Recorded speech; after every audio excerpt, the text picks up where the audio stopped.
The Lord be with you. A reading from the Holy Gospel according to Matthew.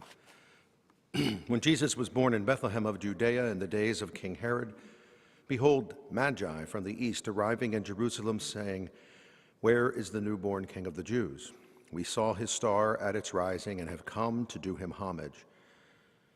When King Herod heard this, he was greatly troubled, and all in Jerusalem with him. Assembling then all the chief priests and the scribes of the people, he inquired of them where the Christ was to be born. And they told him, "In Bethlehem of Judea, for thus it has been written through the prophet.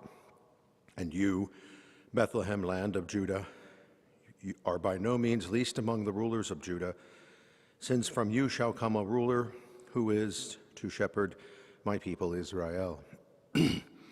When Herod called the Magi secretly and then ascertained from them the time of the star's appearance, he sent them to Bethlehem and said, "Go and search diligently for the child, and when you have found him, bring me word, that I too may go and do him homage."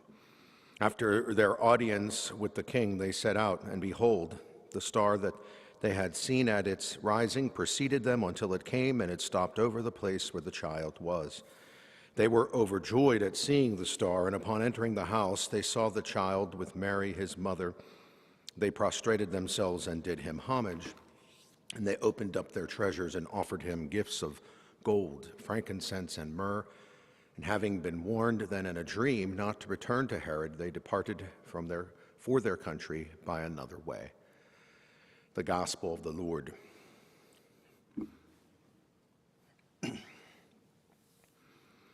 They departed by another way. Well, reach out and touch somebody's hand. Make this world a better place if you can. That song came to me this week as I was contemplating this weekend's readings. It's of course a Diana Ross song. Apparently it was one of the songs on Diana Ross's first album after she parted ways with the Supremes back in 1970. And she really needed to kind of launch out on her own, and she needed some songs that would endear her to the audience, because people, of course, were upset that Diana Ross and the Supremes were no longer a thing. And so that song has a very simple message of reaching out and acknowledging and coming together, and to let that be part of our practice. Well, maybe not a bad message for us to hear this first week of a new year, and a year that, I don't know about you, but I'm not expecting the year to be necessarily particularly good. I'm not expecting it to be particularly bad either. I'm at heart an optimist. But I do think that we know there's challenges ahead in all kinds of ways, and it might be that we need to figure out for ourselves how to really kind of hear from each other a little bit more, or how to acknowledge each other a little bit more. Over the years, I've appreciated that people at times, often whole groups of people, often don't feel seen or heard, and that it's important for us, all of us in some ways, to exercise a kind of practice within ourselves to hear new perspectives, to hear different perspectives, to go about things in a little bit different way so that we include a participation or a voice that has not been there before. And usually a diversity of voices, a diversity of perspectives allows us, empowers us to be more creative, allows us to come up with more creative solutions when we see all the angles and we don't miss anything. And so it might be that that's our call at the beginning of this year, to those kinds of epiphanies, those kinds of acknowledgments and recognitions in our own lives that allow us to say, yeah, I see this in a broader way. I see this in a more detailed way. I see this in a deeper way. All the important things that I missed before are coming forward because somebody's been able to give that to me.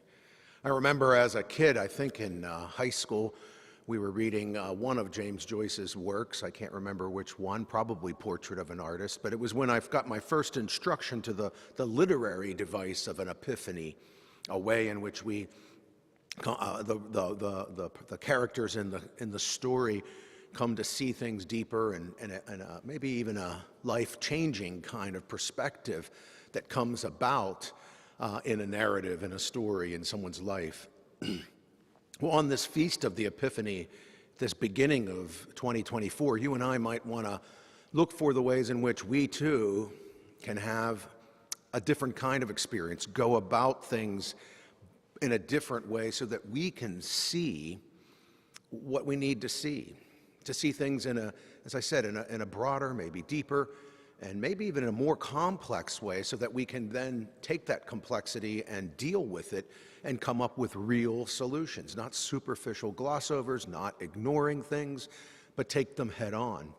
And it might be that we need to reach out and touch one another, or reach out and ask, reach out and see and hear each other in a new way. And that we need to go forward in some kind of a different way for ourselves. That might be the best kind of New Year's resolution you and I consider on this feast of the Epiphany.